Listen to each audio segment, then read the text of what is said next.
He stood at the head of the table like a man who had already written the final page of everyone else's story. One hand raised a crystal glass toward the city lights. The other hand, the one he thought no one was watching, was about to sign his own destruction. My name is Nora Cook, and for 10 years I made an art form out of being the invisible architecture inside brilliantly lit rooms. The private dining room on the top floor of the Seaport Tower was a masterclass in corporate theater. Floor-to-ceiling glass, amber lighting. 40 of our most powerful board members and investors arranged around a mahogany table like a captive audience at a play they hadn't been told the ending of. I sat near the foot of the table in tailored navy silk, expensive enough to belong, understated enough to disappear. That was my designated role. The calm anchor. The ship's foundation that nobody bothered to look at because the hull was so beautiful. Miles Harlow stood at the opposite end. Custom charcoal suit. Heavy crystal glass. That specific way of speaking that made everyone feel like they were being let in on a secret. Only he was smart enough to know. A few seats from him sat Elise Voss, executive transformation consultant. Crimson dress. Posture that radiated the quiet confidence of someone who already knew exactly how the evening would end.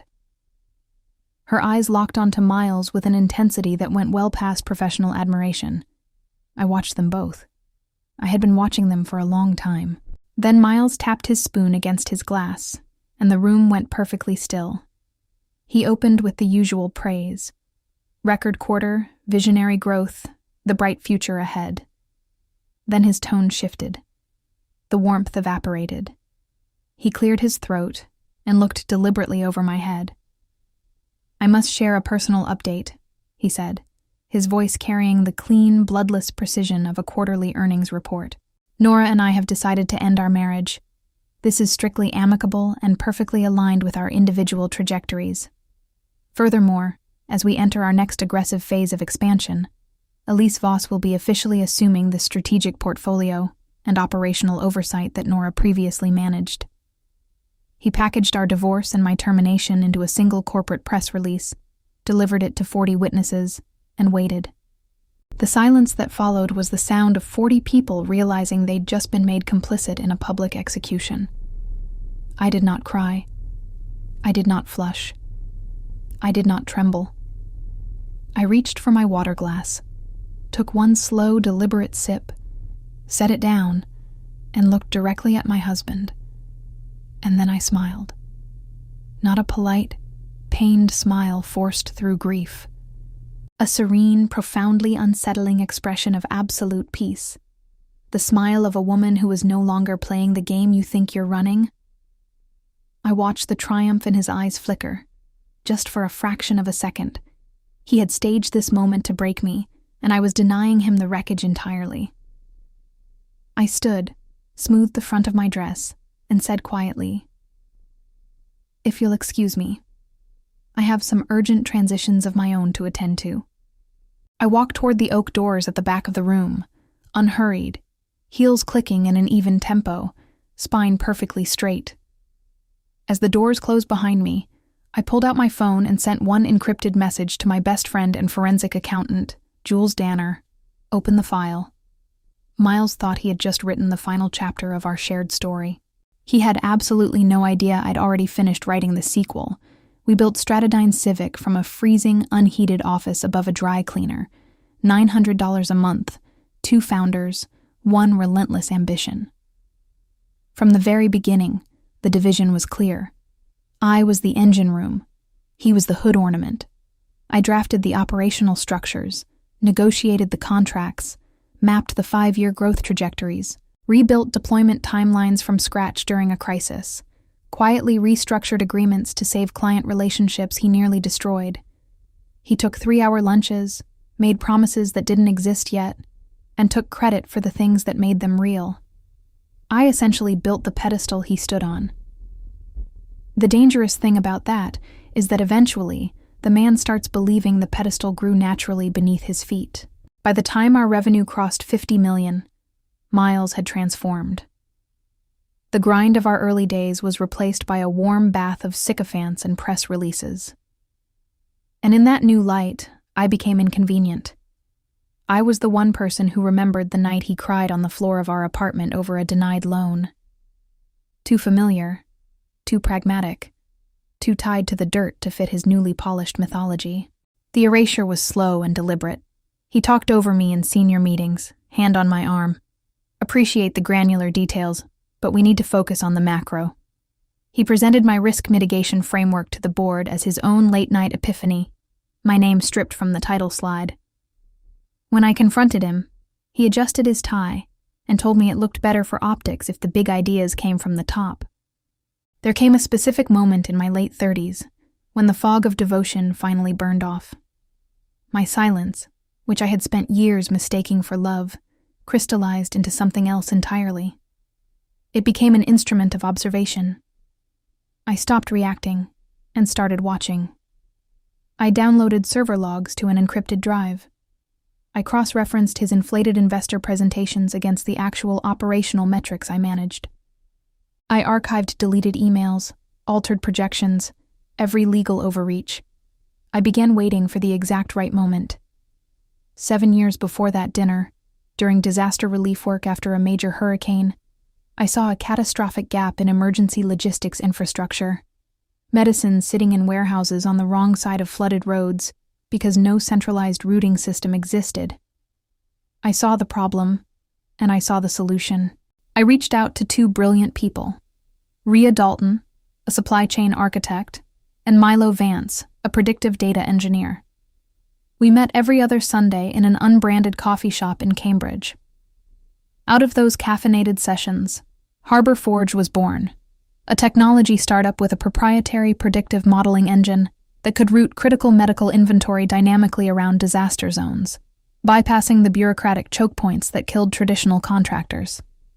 I knew from the first meeting that I had to keep it completely invisible from Miles. If he had caught even a faint scent of its potential, he would have absorbed it, rebranded it, and taken the stage. So I structured my entire ownership stake under a separate holding entity, Rook Haven Ventures, legally isolated from every shared marital asset.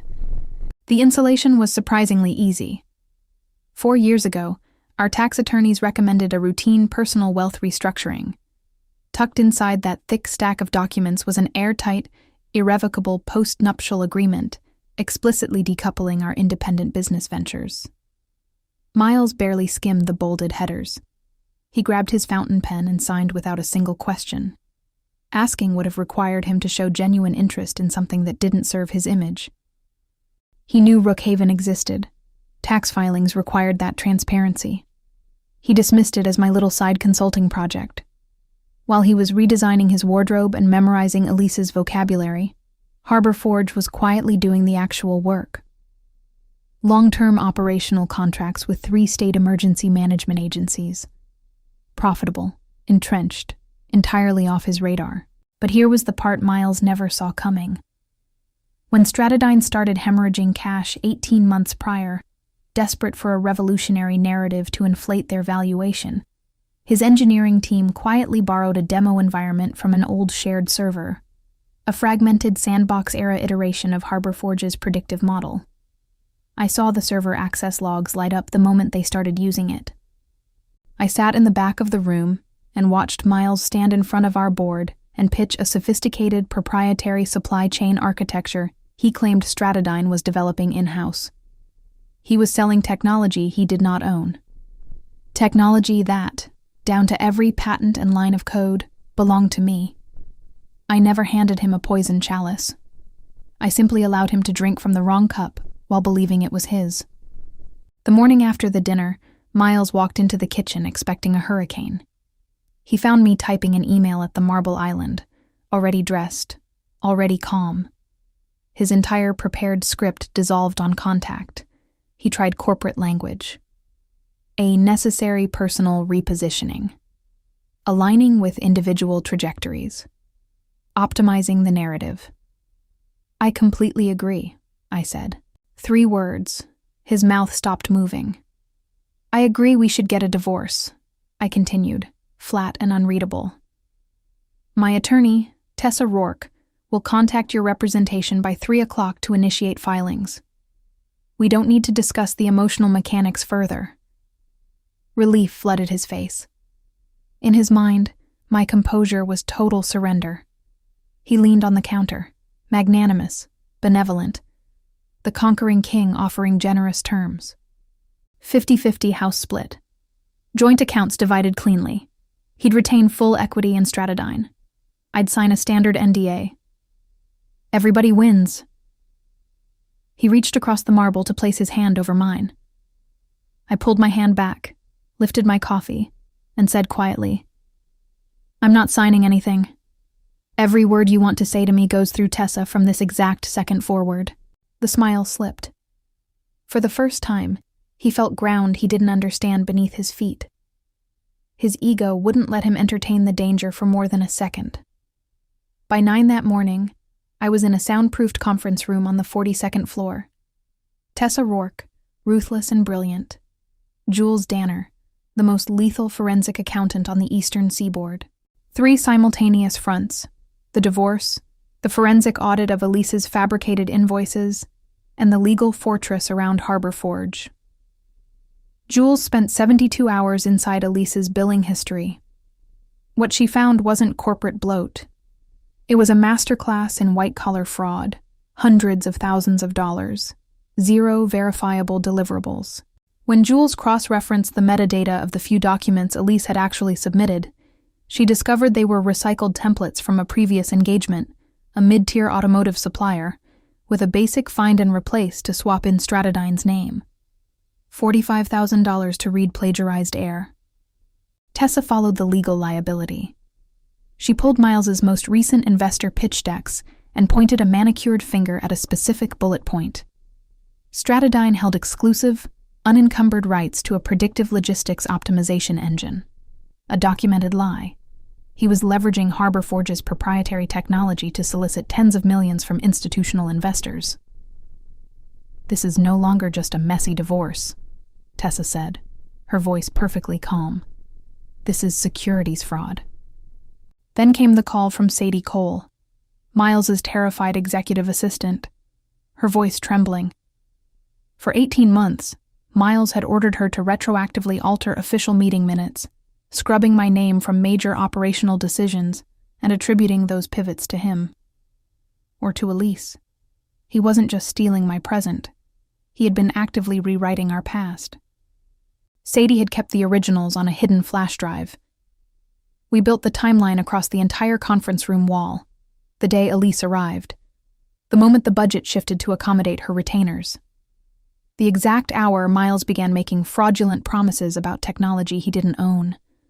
The wall stripped away his charm and revealed the desperate, reckless geometry of a man trying to outrun his own mediocrity. Then, Sadie delivered the final document. Miles had signed a binding letter of intent and an executive addendum with Helixport Ventures. A sworn federal guarantee that Stratodine held exclusive rights to the predictive logistics engine.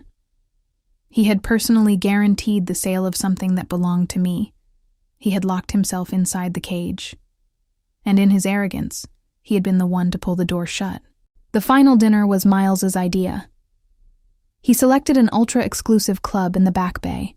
Dark walnut paneling, brass chandelier, the entire board, Helixport's lead attorneys, core investors, all of them assembled at his command. He sent a formal invitation demanding my presence, convinced that the collective pressure of the most powerful people in his world would force me into quiet capitulation. He believed I would hand him Harbor Forge rather than cause a scene. He had forgotten, or perhaps never truly understood, where this story started. It started in a room exactly like this one, with an audience exactly like this one, while he held a glass of wine and tried to reduce me to nothing. There was only one place it could properly end. Miles arrived 8 minutes late, in a midnight blue tuxedo, projecting borrowed authority. He raised his crystal glass, offered his practiced smile, and began. He spoke of transition, of momentum, of the inevitable closing of the Helixport deal. He had the audacity to invoke my name, to suggest that despite everything, I had always supported the long-term vision.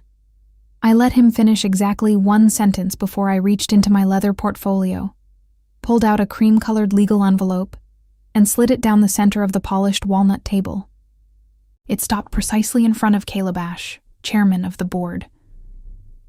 "I'm afraid there's no acquisition to finalize," I said, my voice clean and unhurried. As of 2:00 this afternoon, Harbor Forge executed a 10-year exclusive strategic partnership with the National Healthcare Alliance. Our predictive routing engine is now deployed across 70 hospital facilities in 6 states, locked inside a closed-loop federal compliance structure. It cannot be licensed. It cannot be mirrored. It cannot be acquired. I had not just removed the technology from the table. I had incinerated the table. Helixport's lead attorney, Ms. Sterling, stood up without looking at Miles. "Helixport Ventures is officially withdrawing our letter of intent," she said. "We are suspending all communications with Mr. Harlow. However, we are profoundly interested in Harbor Forge's operational metrics. Our managing directors would like to invite you to our New York offices Monday morning to discuss a direct capital investment, completely independent of this entity." They didn't just walk away from Miles. They crossed the battlefield and stood behind me. Tessa rose next. She distributed the forensic audit binders to every board member without ceremony. Hundreds of thousands in fabricated consulting payments. Falsified operational records. Fraudulent intellectual property claims to federal investors. Elise shot to her feet, voice shaking, pointing at me. "This is a targeted setup. I provided organizational restructuring. I elevated the holistic synergy of the executive team." Calabash slowly closed his binder. He removed his reading glasses and looked at her. "I've just read an audit showing you billed this company over $400,000, he said, his voice like a door closing on something. "Name one tangible product, one line of code, one verifiable client you secured for this organization." The room went absolutely silent. Elise opened her mouth. Nothing came out. She looked at Miles, desperate for rescue. Miles was staring at the table, the color completely gone from his face, his breathing shallow. A man falling from an enormous height with nothing left to grab. Caleb turned to him. "I am calling for an immediate emergency vote to indefinitely suspend Miles Harlow as Chief Executive Officer, pending full investigation into corporate fraud and gross financial mismanagement." Every hand in the room went up without hesitation. The divorce proceedings that followed were brief. Stripped of his salary, facing civil litigation, abandoned by Elise, Miles had nothing left to fight with. He retained control of what remained of Stratodine, a hollow shell he had to sell piece by piece to fund his legal defense. I walked away with 100% of Harbor Forge, Rookhaven Ventures, and every asset I had built in the dark. 6 months later, Harbor Forge closed a Series A round that expanded our operation into 12 new states. On a Tuesday morning at exactly 6:00, I stood alone in the center of my new corner office, 35th floor, floor-to-ceiling glass, the city of Boston waking up far below. I held a warm mug of dark roast coffee in both hands and looked at my own reflection in the window. Not the silent architect anymore, not the invisible foundation, not the woman at the foot of the table in understated navy. Just Nora Cook, CEO, my name on the door, my name on the filing, my name on the building, in my own right, without anyone else's shadow attached to it. My greatest victory was not watching Miles Harlow collapse. Though I will confess, that was deeply satisfying. The true victory was simpler and more profound than that. It was the first morning I woke up and realized that no one would ever again stand on a stage and speak for me. No one would ever again raise a glass in my direction and mistake my silence for permission. I had spent 10 years being the load-bearing wall of his empire. And in the end, I let him lean on it one last time. Long enough for the whole structure to fall.